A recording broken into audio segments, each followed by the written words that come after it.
ጤና ይስጥልን ውድ የመረጃ የዩቲዩብ ገጽ ተከታዮችና አድማጮች እንደምን አላችሁ? ለዕለቱ የተመራረጡትን አርዕስተ ዜና ወደ እናንተ ይዘን ቀርበናል። በቅድሚያ ዋና ዋና አርዕስተ ዜናዎችን ነግራችኋለን። ኢራን ቀዩ ሰይጣን የተባለ ሌላ አደገኛ አህጉር አቋራጭ ክሩዝ ሚሳኤል ምሽቱን ይፋ አደረገች። እንደ ተንታኞች ገለጻ ከሆነ ኢራን ገና ብዙ ተአምሮቶችን ታያላችሁ ብላለች። ቀጠናው ውጥረትና የትራምፕ ዛቻ ማስፈራሪያ በተባባሰበት በዚህን ጊዜ ኢራን እንደ አይነት አውዳሚ የጦር መሳሪያ ይፋ ማድረጓን የሀገሪቱ ሚስጥር ለማወቅ ብዙዎችን አጓግቷል። ተንታኞች ደግሞ ይቺ ደፋር ጉደኛ ሀገር ትንሽ ቆይታ ኒውክሌር አለኝ ሳትል አትቀርም ሲሉ እየተናገሩ ነው። ዓለምም በዝምታም በገረምም እየተመለከተው ነው። የዓለም የነዳጅ መተላለፊያ እስከ ኒውክሌር ስጋት የአሜሪካ ኢራን ድብቅ ንግግሮች ምን አዲስ ተስፋ ይዘው መጡ?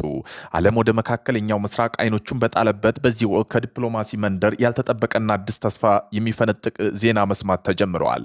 ለሶስት ወራት ያህል እጅግ አስፈሪ በሆነው ውጥረት ውስጥ የቆዩት ሁለት ባላንጣ አሜሪካና ኢራን በጦርነቱ ሰዓት ለጊዜው ቢሆንም የሚያበርድ የ60 ቀናት ተኩስ አቁም ስምምነት ለማራዘም ከስምምነት ላይ መድረሳቸው ታውቀዋል።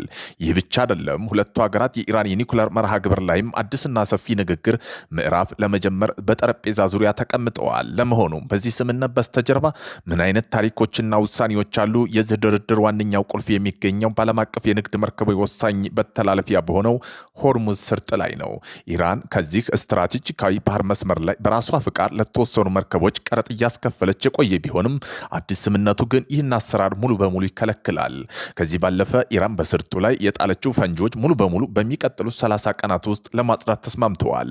በምላሹ ደግሞ አሜሪካ በኢራን ወደቦች ላይ የጣለችው የባህር ላይ እገዳ ቀስ በቀስ የምታነሳ ሲሆን ኢራን ተጨማሪ ነዳጅ ሸጣ ኢኮኖሚያ ትንፋሽ እንድታገኝ የሚያስችል ማዕቀብ ወይ ለማላላት ፈቃደኛ ሆናለች። ነገር ግን የድርድሩ እውነተኛና ትልቁ ፈተና ደግሞ የኒኩለር ጉዳይ ነው። እንደ ዓለም አቀፋዊ አቶሚክ ኤነርጂ ኤጀንሲ IAEA መረጃ ከሆነ በአሁኑ ወቅት ኢራን እጅግ ከፍተኛ መጠን ያለው ማለትም ከ60 በመቶ በላይ የነጠረ ዩራኒየም ይዛለች። ይህ ማለት ደግሞ ኢራን ይህ ዩራኒየም ክምችት ወደ አስፈሪ የኒኩለር መሳሪያነት ለመቀየር ጥቂት የቴክኒክ ደረጃ ብቻ ነው የቀሯት። በመሆኑም በዚህ 60 ቀናት ውስጥ ሁለቱ ሀገራት በቅድሚያ የሚወያዩበት በዚህ ዩራኒየም ክምችት ላይ ምን መደረግ አለበት በሚል ወሳኝ ነጥብ ይሆናል ተብሏል። ታዲያ ይህ ተስፋ ሰጭ ስምምነት ሙሉ በሙሉ መሬት ላይ ወርዶ ተግባራዊ ሊሆን የሚችለው ግን በአንድ ትልቅ ቅድመ ሁኔታ ላይ ብቻ ነው። እሱም እስራኤል በሊባኖስ የምታካሄደው ወታደራዊ ዘመቻ በአስቸኳይ ስታቆም ብቻ መሆኑን ኢራን እያሳሰበች ነው። የአሜሪካው ምክትል ፕሬዝዳንት ጄዲ ቫንስ ይህን ሁኔታ ሲያስረዱ ተደራዳሪዎች በአሁኑ ወቅት ቅድመ ስምምነቱ ላይ ዋና ዋና ውሎችን በማስቀመጥ እየሞከሩ መሆኑን፣ ዝርዝርና ጥልቅ ጉዳይ ግን የሚቀጥሉት ተከታታይ ንግግሮች የሚወሰኑ መሆኑን ጠቁመዋል። የዓለምና የፖለቲካ ኢኮኖሚ አቅጣጫ ሊቀይር የሚችል ይህ ዲፕሎማሲ ጨዋታ የሚቀጥሉ ቀናት ምን አይነት መልክ እንደሚይዝ አብረን የምናይ ይሆናል። ሩሲያ በሞስኮ ሰማይ ጠቀስ ህንፃ ላይ ዘመናዊ የጸረ ድሮን መከላከያ ስርዓት አሰማራች። የሩሲያ መከላከያ ሚኒስቴር በዋና ከተማ ሞስኮ ላይ የሚሰነዘሩ የሰው አልባ አውሮፕላኖች ድሮን ጥቃት ለመመከት አዲስ ስትራቴጂካዊ እርምጃ መውሰድ መጀመሩ አሳውቋል። በማዕከላዊ ሞስኮ የተቀረጹ ምስሎች እንደሚያሳዩት አንድ ግዙፍ የሩሲያ M26 ከባድ ጭነት አጓጓዥ ሄሊኮፕተር ኖርስታር ታወር ላይ በተባለው የቢሮ ሰማይ ጠቀስ ህንፃ ጣራ ላይ ትልቅ የጦር መዋቅር ሲያሳርፍ ታይቷል። ርዝመቱ 180 ሜትር የሚደርስ ይህ ህንፃ ሩሲያ ወታደራዊ መረጃ ኤጀንሲ GRU ዋና መስሪያ ቤት አቅራቢያ የሚገኝ መሆኑን የጉዳዩ አሳሳቢነት አጉልቶታል። የምስል መረጃ የመረመረው ወታደራዊ ተንታኙ እንደገለጹ ከሆነ በህንፃው ላይ የሰፈረው መዋቅር የሩሲያ ዘመናዊ አየር መከላከያ ዝግጅት አካል ሆነው ፓስተር MSMDE የጸረ ድሮን ስርዓት ነው። ይህ አዲስ ስሪት መጠነ ሰፊና የተቀናጁ የድሮን ጥቃቶች ሙሉ በሙሉ ለማክሸፍ ታስቦ የተሰራ ሲሆን ከቀደምቱ የፓንቲሰር ሞዴሎች በእጅጉ የተለዩ መሆናቸው ተገልጸዋል። ስርዓቱ ቀደም ሲል የነበሩ መንትያ የ30 ሚሊ ሜትር አውቶማቲክ መርፎች ያስወገደ ሲሆን በምትካቸው 48 የሚደርሱ ትናንሽ ጸረ አውሮፕላን ሚሳይሎች ታጥቋል። ይህ ለውጥ መከላከያ በአንድ ጊዜ በርካታ የድሮን መንጋዎች የመምታት አቅም በከፍተኛ ደረጃ ያሳድገዋል። ወታደራዊ ባለሙያዎች እንደሚሉ ከሆነ የጸረ አየር መከላከያ ዘዴዎች በሰማይ ጠቀስ ህንፃ ጣራ ላይ ማሳረፍ የጎላ ታክቲካዊ ብልጫን ይሰጣል። ምክንያቶች የሚከተሉት ናቸው። የራዳር እይታን ማሳደግ ሲሆን በከተማው መሬት ደረጃ ላይ ጥቅጥቅ ያሉ ረጃጅም ህንፃ የራዳር ሞገዶች ስለሚያግዱት በዝቅታ ለሚበሩ ድሮኖች የእይታ እውር ቦታዎች ብላይንድ ስፖት ይፈጥራሉ።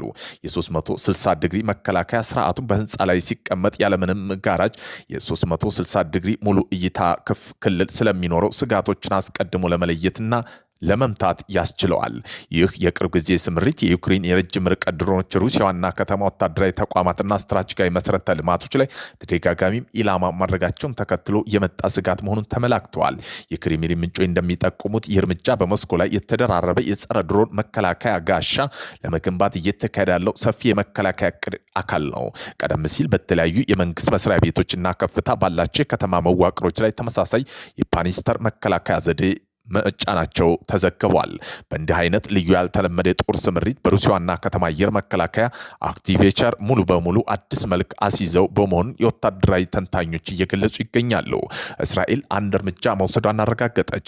እየተባባሰ በመጣው ግጭት ውስጥ ጉልህ የሆነ ጭማሪ ታይቷል። ኢራን 2 የአሜሪካ ተዋጊ መታ መውደቋ የሚያመለክት ሪፖርት እየወጡ ቢሆንም ተንታኞች ለአሜሪካ ወታደራዊ እንቅስቃሴ ትልቅ ጉዳት እንደሆነ የሚገልጹ ሲሆን ክስተቱ ወደ $220 ሚሊዮን የሚጠጉ ኪሳራ አስከትሏል። በክልል ውስጥ ያለው ውጥረት እየጨመረ ሲሆን ዋሽንግተን ውስጥ ያሉ ስጋቶች እየተባባሱ መጥተዋል።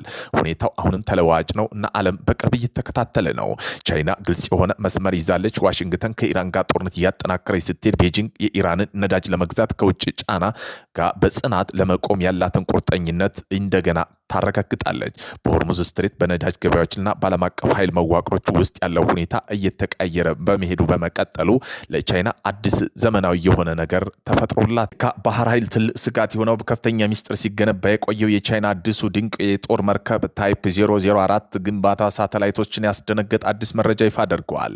ግንቦት 20 ቀን 2018 ዓለም አቀፍ ስትራቴጂ ጥናት ማዕከል በቅርቡ ይፋ ባደረገው የሳተላይት ምስል ትንተና መሰረት በዲያላን ባህር ወደብ ላይ በከፍተኛ ፍጥነት እየተገነባ ያለው የዚህ ግዙፍ የጦር መርከብ አካል በአሁኑ ወቅት የደረሰበት አስገራሚ የሜትር ርዝማኔ እና በስፋት ያለው ዓለም ኃይል ሚዛን ሙሉ በሙሉ የሚቀይር ሆኖ ተገኝተዋል።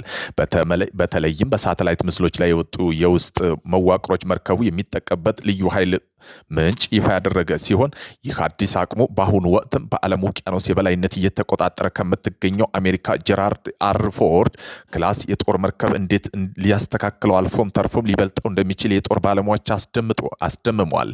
ቻይና ይህ ግዙፍ መርከብ በአጭር ጊዜ ውስጥ ለመገንባት የተጠቀመች በሚስጥራዊ ፋብሪካ ቴክኖሎጂና የመርከብ መረጃ ሰጥቷል። ኢራን ፈቃድ እየጠበቀች አይደለም። ከእንግዲህ በሆርሙዝ ወሽመጥ ውስጥ ያሉ ማዕቀቦች የባህር ኃይል ጫናና ውጥረቶ እየተባባሱ ሲሄዱ ቴህራን ኃይል ኤክስፖርቷን ለማረጋገጥ ደፋር እርምጃ እየወሰደች ነው። ሪፖርት እንደሚያሳዩት ኢራን ወደ ቻይና፣ ፓኪስታን ነዳጅና ሎጂስቲክ ጭነት በአዲስ የተቋቋመ የባቡር ኮሪደሮች በኩል እያሳደገች ሲሆን ይህም በእስያ ውስጥ አዲስ የመሬት ላይ የኃይል መስመር ውጤታማ በሆነ መንገድ እየፈጠረች ነው። ቪዲዮዎችና ሪፖርቶች ኢራን በተቀየረው የጂኦ ፖለቲክ ገጽታ ለመላመድ ያላትን ቁርጠኝነት የሚያሳዩ ረጅም የመርከብ ፉርጎች በሌሊት ሲንቀሳቀሱ ያሳያል። በመልእክቱ ግልጽ ነው። የባህር መስመሮች ጫና ከተደረሰባቸው አዲስ መንገዶች ይገነባሉ። ይህ ለውጥ በአሁኑ ጫና ምላሽ ብቻ አይደለም፣ በዓለም አቀፍ የኢነርጂ ካርታም ውስጥ የለውጥ ጊዜ ያመላክታል። የኢራን ፓርላማ አፈ ጉባኤ ቃሊፍ የሚከተሉትን 3 ጠንከር ያለ መግለጫ ሰጥተዋል። እኛ ጥቅማችንና ስምነቱ የምናከብር በውይይት ሳይሆን በሚሳኤል ነው። በድርድር የምናደርገው ነገር ቢኖር መልእክታችን እንዲረዱ ማድረግ ነው ብቻዋል። ምንም አይነት ዋስትና ወይም ቃላት እምነት የለንም። መለኪያችን ተግባራችን ብቻ ነው። ሌላኛው ወገን እርምጃ ሳይወስድ በፊት እኛ ምን አይነት እርምጃ አንወስድም አሉ። በማንኛውም ስምነት አሸናፊ የሚሆነው ስምነቱ የተፈረመው መንግስት ጀምሮ ለጦርነት ይብለጥ ዝግጁ ሆኖ የሚገኝ አካል ነው ሲሉም ገልጸውታል። ኢራን ዓለምን አይታቸው የማይታወቁ አዳዲስና ዘመናዊ ጦር መሳሪያ ይፋ ታደርጋለች። የኢራን አብዮታዊ ዘብ ከፍተኛ አማካሪ ጄኔራል ኢብራሂም ጃቢር መካከለኛው ምስራቅ ያለው ውጥረት ወደ ለየለት ጦርነት ተቀይሯል። ኢራን አብዮታዊ ዘብ ከፍተኛ አማካሪ የሆኑት ጄኔራል ኢብራሂም ጃባር ዛሬ ለዶናልድ ትራምፕ በሰጡት ጠንካራ ምላሽ ኢራን እስካሁን የተጠቀመች አሮጌ ሚሳኤል ክምችቷ ላይ መሆኑን ገልጸው ጄኔራል ጃባርም ትራምፕ ማወቅ ያለባቸው ዛሬ የተኮስናቸው ሚሳኤሎች ከመጋዘኖች የኋላ ክፍል የነበሩ አሮጌ ናቸው ብለዋል። ኢራን በቅርቡ ዓለም አይታቸው የማያውቁ አዳዲስ ዘመናዊ ጦር መሳሪያ ይፋ እንደምታደርግ ኢራን ለ2 ተከታታይ ዓመታት በየቀኑ ሚሳኤል ብትተኩስ እንኳ የሚያልቅ ክምችት እንዳላት ጄኔራሉ ተናግረዋል። ኢራን በታሪክ ለመጀመሪያ ጊዜ በሳውዲ አረቢያ፣ ተባበሩት አረብ ኤሚሬትና በኩዌት፣ ጆርዳን፣ ባህሪን፣ ኳታር በአንድ ጊዜ ውስጥ ጥቃት የሰነዘረ የመጀመሪያ ሀገር ሆናለች። እንደ ዲደብሊው ዘገባ ከሆነ አልአረቢያ ዘገባ ከሆነ ሚድል ኢስት እንደሚያሳየው የተለያዩ ምንጮች የተረጋገጠ ሲሆን ኢራን አብዮታዊ ዘብ አሜሪካ፣ እስራኤል በኢራን በሰነዘሩት ጥቃት ያጸፋ ለመለስ የተባበሩት አረብ ኤሚሬትና በጎረቤቶቿ ላይ የሚሳኤል ጥቃት ከፍተዋል። ሳውዲ አረቢያ ድርጊቱን ያወገዘች ሲሆን በሪያድ ፍንዳታ መሰማታቸውን ገልጻ፣ ሆኖም ግን ጥቃቱ በቀጥታ በግዛቱ ያነጣጠረ መሆኑ አልተገለጸም። በአሁኑ ሰዓት ከፍተኛ የሆነ የውጥረት መባባስ እየታየ ነው።